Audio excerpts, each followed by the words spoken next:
सर्किटला सिग्नल पाठवतो की मी व्हेकल डिटेक्ट केलाय. मग हा सर्किट मोटरला चालू होण्याची कमांड देतो. ह्यात मोटर आहे, ती मोटर चालू होते आणि मग स्मोक ॲब्झॉर्बरमध्ये ह्या व्हेकलने केलेला सगळा पोल्युशन ॲब्झॉर्ब होतो. तो ॲब्झॉर्ब झालेला पोल्युशन ह्या पाईपच्या थ्रू या स्मोक फिल्टरमध्ये जातो. इथे जो पोल्युशन आहे त्याच्यातले सगळे गॅसेस फिल्टर होतात.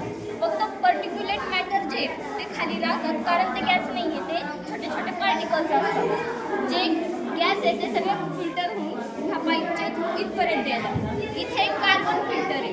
इथे कार्बन मोनॉक्साईड आणि कार्बन डायऑक्साईड या दोघांचंही रूपांतर कार्बन पावडरमध्ये होतं. आणि मग बाकीचे जे गॅसेस आहे, हायड्रोकार्बन्स, सोडियम, ते सगळे ह्या चारकोल पावडरवर येतात. आणि इथे हा चारकोल फिल्टर या बाकीच्या राहिलेल्या गॅसेसला ॲब्झॉर्ब करतो. ते सगळे गॅसेस या चारकोल ॲक्टिवेटेड चारकोल पावडरच्या सरफेसवरती स्टिक होऊन राहतात, तिथे जमा होतात. आणि फक्त उरतो तो नायट्रोजन ऑक्साईड.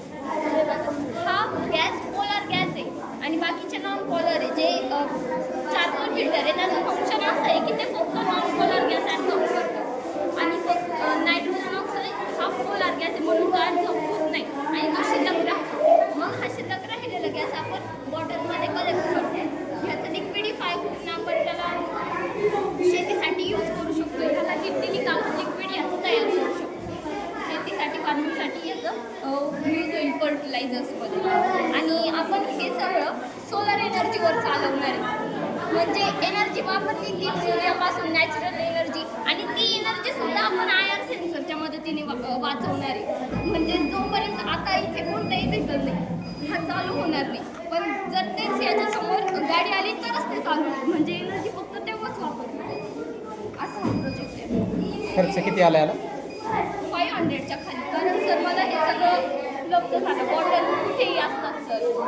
कार्बन फिल्टर हे गॅरेजमध्ये होते जुन्या गाडीचे सर. हे पाईप मी कट करून घेतलेले आणि हे सुद्धा पाईप कट केलेले. मला खर्च फक्त इलेक्ट्रॉनिकच्या सामानला आलेला आहे.